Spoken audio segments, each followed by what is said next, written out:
अस्सलाम वालेकुम, welcome back to AC Ali coaching academy abroad. आज हम बात करेंगे about the vocabulary of the national MDCAT NUMS and national MDCAT जो है उसकी वोकेबलरी की बात करेंगे। वोकेबलरी कहाँ से करेंगे, कैसे करेंगे, वगैरह वगैरह, ये सारी बातें आज हम करेंगे। मैंने पहले भी आपको कहा था कि मुझे ये जो नेशनल एमडीकैट का जो सिलेबस है ये मुझे बहुत पसंद है and that is very good syllabus by the way, because उसमें पहले ही हमें कोई पता नहीं होता था वोकेबलरी कहाँ से करेंगे। अब पता चल गया, उन्होंने एक क्लियर कट बताया है कि वोकेबलरी आपने जो दी हुई वोकेबलरी है उधर से करेंगे।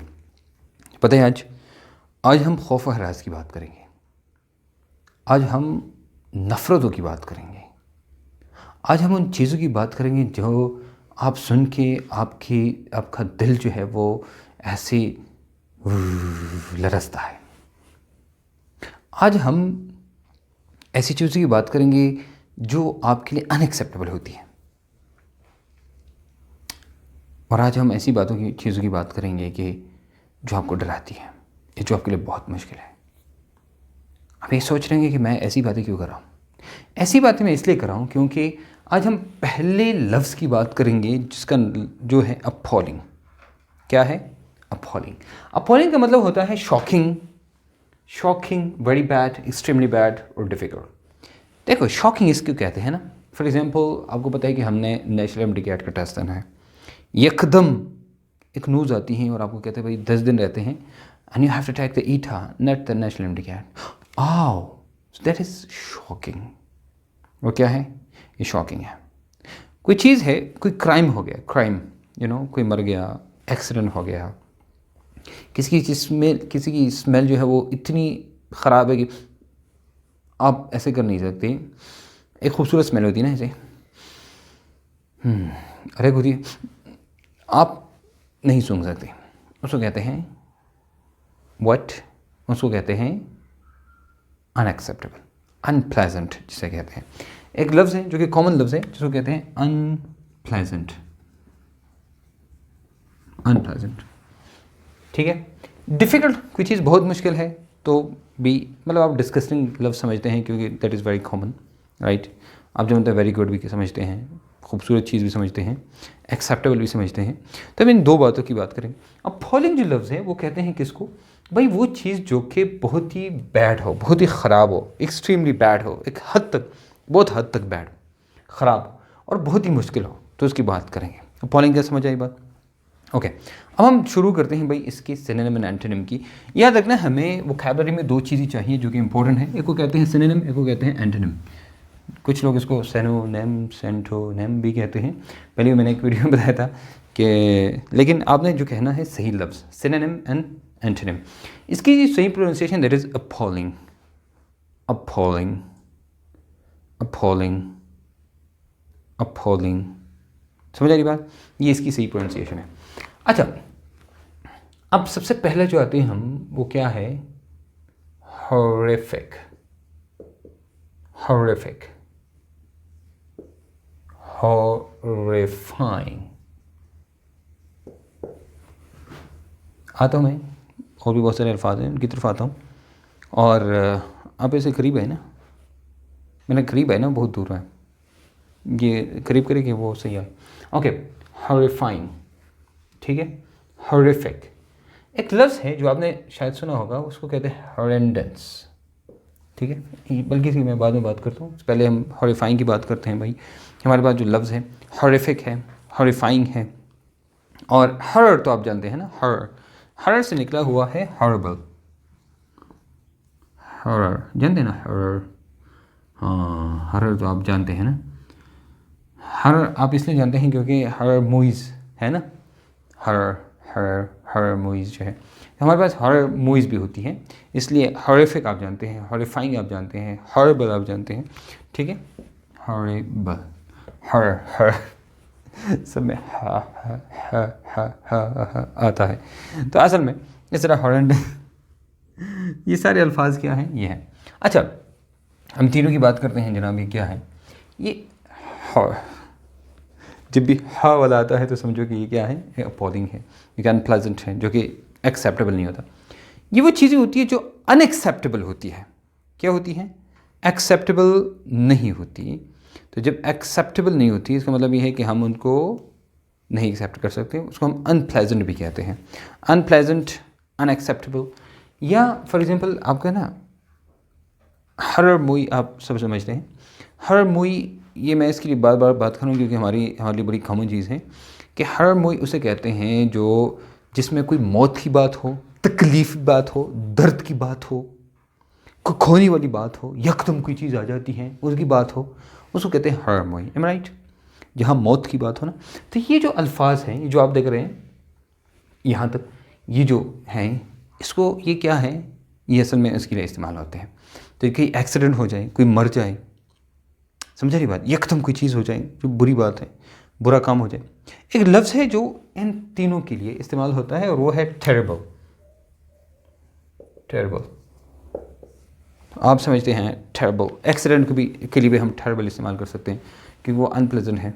और टेरेबल टेस्ट, टेरेबल स्मेल, ये भी आपने सुना होगा। या अब वेदर के बारे में कहते हैं बहुत ख़तरनाक, ख़राब जब वो होता है, क्या नाम है, वेदर होता है, मौसम होता है, तो आप कहते हैं इट इज़ टेरेबल। समझा रही बात? तो उसके लिए भी टेरेबल इस्तेमाल करते हैं। ओके, अब वैसे गोस्ट जानते हैं? गोस्ट, गोस्ट के लिए एक लफ्ज़ है जिसको कहते हैं गास्टी या गैस्टी। देखो दो है, जब आप ब्रिटिश इंग्लिश की बात करते हैं तो फिर आप गास्टी कहते हैं, गास्टी। और जब आप अमेरिकन इंग्लिश की बात करेंगे तो फिर आप गैस्टी कहेंगे, गैस्टी। गैस्टी वेदर फॉर एग्जांपल मैं कहता हूँ कि एक मौसम है बहुत ख़राब है, तो आप टेरेबल आपने कहा, अपॉलिंग आपने कहा, लेकिन अपॉलिंग कम इस्तेमाल होता है और ये अल्फाज ज़्यादा इस्तेमाल होते हैं। मतलब आपने कि बहुत ज़्यादा सुने होंगे कॉमन अल्फाज में कि जो टेरेबल इस्तेमाल होता है, टेरेबल। असल में जो हम कहते हैं ना इसे टेरेबल, टेरेबल, क्या टेरेबल, कहो मेरे साथ। ये देखो, ये है हॉरिफिक, हॉरिफिक, ये क्या है, हॉरिफाइंग, ये क्या है, हॉरिबल। उसके लिए तीनों के लिए मैंने एक लफ्ज़ कहा आपको, ये है टेरेबल, देखिए आप, टेरेबल। और मैंने फिर कहा आपको गैस्टी, क्या है, गैस्टी, गैस्टी। ओके, फिर एक लफ्ज़ है जिसको कहते हैं ऑफुल। मेरे ख्याल में आपने सुना होगा, क्या है, ऑफुल। देखो ये लफ्ज़ आपने कहीं और भी देखा होगा। जब हम ऑसम की बात करते हैं, वो असल में इसका एंटोनिम है। क्या है इसका एंटोनिम? एंटोनिम कहते हैं उसका जो अपोजिट मीनिंग है। ऑफुल जब बात करते हैं भाई, इट्स ऑफुल, कभी सुना है ना आपने? कोई चीज़ होती है ना, जब दो बात करते हैं तो it's, oh my God it's awesome. और जब कोई बुरी बात होती है ना, आप कहते हैं it's awful, oh my god मेरी एक्टिंग अच्छी है। Okay okay, the awful. अब गैस्टी के पता चला, टेरेबल का पता चला, awful, oh no it's awful, oh yes. चलो इतना तो मुझे भी पता चल गया भाई, इसके लिए ऑफुल इस्तेमाल करते हैं, पता चल गया। अल्फाज ये बहुत किसी के साथ, किसी भी चीज़ के साथ आपको क्या करना है, आपको साथ वो करना है। ओके, एक लफ्ज़ है जिसको कहते हैं हेडियस। क्या, हेडियस। देखो वाले मेरे साथ लिखे हैं और बाकी चीज़ मैंने अलग लिखी है। तो जो लफ्ज़ है, दो लफ्ज़ है, एक है हेडियस, हेडियस, और दूसरा जो लफ्ज़ है मैंने बताया आपको, किसको याद है? कौन बता सकता है भाई कि मैंने कौन सा लफ्ज़ बताया था? एक तो मैंने हेडियस बताया और दूसरा क्या है, बोलो भाई। इससे पहले वाला एक लफ्ज़ बताया था मैंने, हॉरेंडस। याद आया? नहीं याद आया, बहुत सारे लोग भूल गए थे। तो देखो, horrific, horrifying, horrible, hideous, horrendous.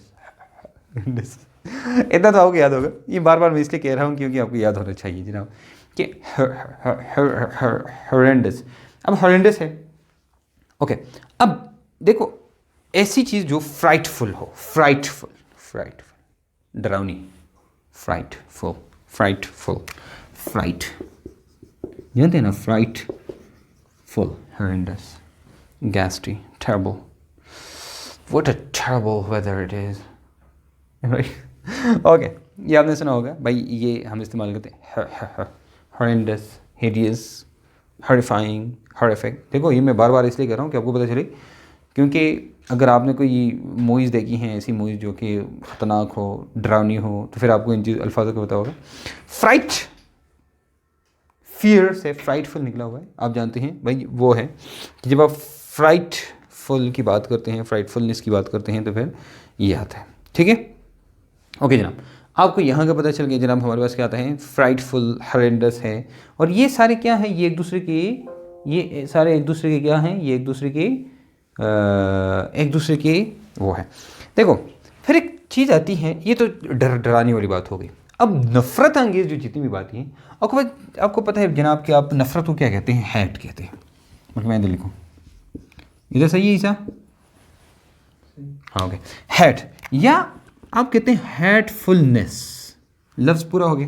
लेकिन जब हम हैट की इस्तेमाल करते हैं, इसका मतलब हम नफ़रत की बात करते हैं। किस चीज़ की बात करते हैं, नफ़रत। मतलब कोई चीज़ नफ़रत अंगेज़ हो, जो फॉर एग्जाम्पल माशरे में कोई ऐसा काम होता हो जो कि ना के बराबर हो, मतलब सॉरी ना नहीं, जो कि हमारे जो कस्टम्स हैं उनके ख़िलाफ़ हो।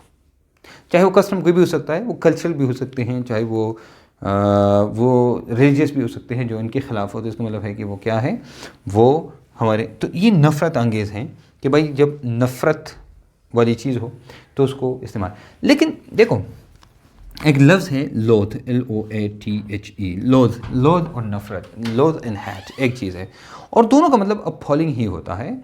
दोनों का मतलब क्या है, अपॉलिंग हो। अब देखो जब हम हैटफुल की बात करेंगे, क्या हैटफुल, बल्कि फल इस्तेमाल होता है, जैसे ब्यूटीफुल, ऑफुल, हैटफुल, फुल। ये फल वाला थोड़ा सा मुश्किल होता है, जो लोग शुरू में समझते हैं, लेकिन एनीवे। अच्छा, लोथ, तो लोथसम की बात करते हैं फिर हम, लोथ SOME, ये लोथसम आता है। ये क्या है, ये नफ़रत के लिए इस्तेमाल। हैटफुल, देखो ये क्या है, डरना, डराना, ऐसी चीज़, या ऐसी स्मेल या ऐसी आवाज़ जो कि आप नहीं सुनना चाहते।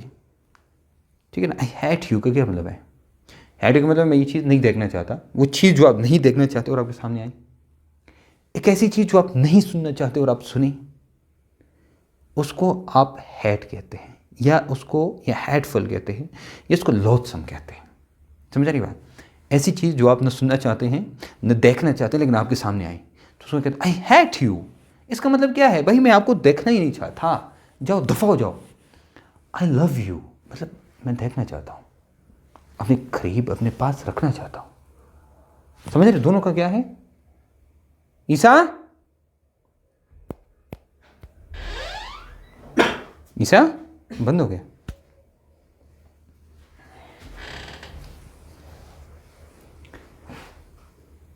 स्टार्ट हो, ओके। तो देखो हैट किसे कहते हैं, एक ऐसी चीज़ जिसको आप देखना नहीं चाहते, उसको कहते हैं हैट। हैटफुल क्या चीज़ होती है, वो बंदा जो आप नहीं देखना चाहते, वो आवाज़, वो चीज़, और कहते हैं आई हैट यू का मतलब क्या है, अब भाई दफ़ा हो जाओ मेरी नज़रों से, मैं देखना ही नहीं चाहता तुम्हें। आई लव यू का मतलब क्या है, तो उसका जो अपोजिट है, भाई मैं देखना चाहता हूँ, सुनना चाहता हूँ, पास रहना चाहता हूँ, लव होता है। हेट क्या होता है, जो दूर होना चाहते हैं। तो अनप्लेजेंट या ऐसी चीज़ें, देखो ना, ये इसके लिए भी अनप्लेजेंट वो चीज़ जो प्लेजेंट ना हो आपकी लाइफ में, उसको कहते हैं। ओके, तो लोथसम, हैटफुल, आपको पता चलेगा, हॉरिफिक, हॉरिफाइंग वगैरह वगैरह, ये सारी चीज़ें। अब हम इसके लिए एक और लफ्ज़ इस्तेमाल है जिसको कहते हैं अबोमिनल। अबोमिनल, ये अब्बा वाला, ये है ABOMINABLE। मैं इसलिए ये लिखता हूँ और बार बार कहता हूँ कि आपके दिमाग के अंदर जाए। जब हम अमेरिकन की बात करते हैं फिर ये कहते हैं अब्बामिनल, लेकिन जब आप ब्रिटिश की बात करते हैं ना, फिर कहते हैं अब्बामिनल।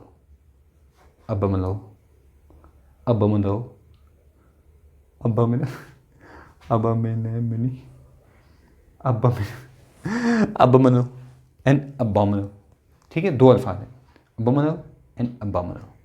तो ये याद रखना, अबोमिनल एंड अबोमिनल, ये है। इसके लिए अबोमिनल लफ्ज़ भी इस्तेमाल होता है, जो कि आपको पता चले। अबोमिनल ये हो गया, लोथसम वगैरह वगैरह, ये सारी चीज़ें मैंने बताया। अच्छा देखो, लोथसम मैंने बताया, इसको कहते हैं काबिल नफ़रत को। किसको, काबिल नफ़रत को। अच्छा, एक और लफ्ज़ है जो कि इनके साथ रिलेटेड है, वो कहते हैं ग्रोसम। ठीक है, क्या लफ्ज़ है, GREUSOME। ग्रोसम एक लफ्ज़ है ना। फॉर एग्जाम्पल, आप कहीं जा रहे हैं और यकदम आपने एक एक्सीडेंट देखा, उसके साथ क्या हुआ, आपके अंदर एक खौफ आया, एक खतरनाक तरीन खौफ आता है, उसको हम क्या कहते हैं, ग्रूसम। जैसे फ्राइटफुलनेस होता है, लेकिन फ्राइटफुलनेस थोड़ा सा अच्छा लफ्ज़ है, ग्रूसम बहुत खतरनाक, जिसको हम कहते हैं उर्दू में लर्ज़खेज़। कभी शायद आपने सुना होगा, क्या, लर्ज़खेज़, ऐसी चीज़ जिसे आप लरसते हैं। कभी ऐसा हुआ ना, फॉर एग्जाम्पल कोई ऐसा काम है जो कि हो रहा है और आप, कभी एक्सीडेंट है, कभी कोई और ऐसी चीज़ें बहुत सारी हैं जो आपको डर, फॉर एग्जाम्पल मैं आपको कहता हूँ, क्या है, जैसे आप कोई मूवी देख रहे हैं और आप, या आपको किसी ने कहा भाई यहाँ पर भूत है और जिन है वगैरह, जो भी है, जो चीज़ें जो डरावनी वाली होती है, डरावनी, नाइटमेयर एक लफ्ज़ है, नाइटमेयर, जब डरावना ख्वाब, तो नाइटमेयर भी इसमें के लिए इस्तेमाल होता है, या नाइटमेरिश भी इसके इस्तेमाल होता है। नाइटमेयर या नाइटमेयर समझते हैं ना, nightmare, oh I saw nightmare, गैस्टी nightmare, terrible nightmare, horrible nightmare, horrific nightmare, ये सारे ठीक है, ये सारे एक दूसरे के क्या हैं, सिनोनिम्स हैं, बंद करो, सिनोनिम्स हैं, कोई मसला नहीं, खुद बंद हो जाए। ये सारे क्या हैं, इस तरह एक और लफ्ज़ है जिसको कहते हैं हीनियस, HEINOUS है, और हीनियस ये अपॉलिंग के साथ आता है, लेकिन HEINOUS इसका मतलब होता है घिनौनी। घिनौनी क्या चीज़ होती है, वो जो हमारी मज़हब में सबसे ख़तरनाक चीज़ होती है, मज़हब में सबसे नफ़रत अंगेज़ चीज़ होती है, जो बिल्कुल मना है, जैसे मौत है, जैसे कत्ल है, सॉरी मौत कत्ल है, जैसे कत्ल टाइप चीज़ें होती हैं, उसको क्या कहते हैं, घिनौनी चीज़ें होती हैं। तो हीनियस इस्तेमाल होता है, हीडियस लफ्ज़ है, हीडियस लफ्ज़ है, हीनियस लफ्ज़ है, ये घिनौनी के लिए इस्तेमाल होता है। घिनौना एक ऐसी चीज़ जो कि हमारी उसमें, अच्छा इस तरह लफ्ज़ 2-3 अल्फाज में जल्दी आपको कहूँ, वल्गर आप जानते हैं ना, वल्गर आपने बहुत सुना होगा, जो वल्गर लफ्ज़ है वो भी इस तरह है, ठीक है, वल्गर पर आपको पता है, वल्गर जितनी ख़तरनाक ख़राब चीज़ें हैं वो सारी इसमें आती है। डिप्लोरेबल लफ्ज़ हैं एंड वाइल लफ्ज़ है, ये 2 अल्फाज है, बस ये याद रखना। एक है डिप्लोरेबल और वाइल नहीं होता छोटा सा वाइल, लेकिन मौसम में इसके लिए इस्तेमाल होता है। अपॉलिंग क्या है, शॉकिंग, एक्सट्रीमली बैड वगैरह, तो मैंने आपको बताया, देखो आप अपॉलिंग के लिए अगर आप जुमले में इस्तेमाल करते हैं तो हम कहते हैं यार वो क्या है, दे were living in appalling condition, ठीक है, hideous condition, horrible condition, awful condition, terrible condition, nightmare छोड़े, गैस्टी condition, गैस्टी weather, गैस्टी this and fried वगैरह, ये सारी चीज़ें, फ्राइडफुल वगैरह, ये सारी चीज़ें इस्तेमाल। ग्रूसम मैंने बताया भाई बड़े ख़तरनाक, लर्ज़खेज़ हैं, और दूसरा लफ्ज़ जो है हीनियस है, ये बड़ा ख़तरनाक है, ये आपने याद रखना है कि भाई हम ये कहाँ है, यहाँ पर इस्तेमाल कर सकते हैं, ठीक है ना, ये हो गया। और इसका जो अपोजिट मीनिंग है, जो कि इसकी एंटोनिम्स हैं, इसकी एंटोनिम क्या होगी, ऑसम, प्लेजेंट है, फॉर एग्जाम्पल अनप्लेजेंट, तो इसके लिए, और प्लेजेंट है, ब्यूटीफुल है, ठीक है ना, तो जितनी खूबसूरत है, जैसे ऑसम लफ्ज़ है, ब्यूटीफुल है, आप कहते हैं सुपर्ब है वगैरह वगैरह, ये सारे अल्फाज क्या हैं, ये इसकी क्या होंगे, एंटोनिम होंगे। और भी बहुत सारे अल्फाज हैं जो कि आप इसकी इस्तेमाल कर सकते हैं। देखो ये वो चीज़ें जो अनकम्फर्टेबल इसके लिए इस्तेमाल है, लेकिन कंफर्टिंग या कंफर्टेबल लफ्ज़ जो होगा वो इसका क्या होगा, अपोजिट, कंफर्टेबल जहाँ पर आप कंफर्टेबल फील करते हैं, अच्छा फील करते हैं, अनकंफर्टेबल जहाँ अच्छा फील नहीं करते, अनकंफर्टेबल ये होगा, कंफर्टेबल क्या होगा, ये होगा, कंफर्टिंग या कंफर्टेबल, ये आपने याद रखना है। और उसके साथ क्या है, होलसम है, इस तरह लग्जरस है वगैरह वगैरह, ये सारे अल्फाज। देखो ये एक अलार्मिंग सिचुएशन होती है, क्या होती है, अलार्मिंग, जो मतलब आपको एक नुकसान देने वाली सिचुएशन होती है, जिसको कहते हैं क्या, अलार्मिंग सिचुएशन। अनअलार्मिंग उसका अपोजिट होगा, अनअलार्मिंग, मतलब जितनी भी अच्छी चीज़ें हैं, अल्फाज हैं, अच्छा मौसम, ठीक है ना, ऑसम वगैरह वगैरह, ये चीज़ नहीं भी, ये इसकी अपोजिट होगी। आई एम डैम श्योर कि ये बातें, ये एक लफ्ज़ है जिसके साथ हमने बहुत सारे अल्फाज सीखे, ये आपको मज़ा आया होगा। आज मिलेंगे इंशाल्लाह एक नई वीडियो के साथ, इजाज़त दीजिए, अल्लाह हाफ़िज़।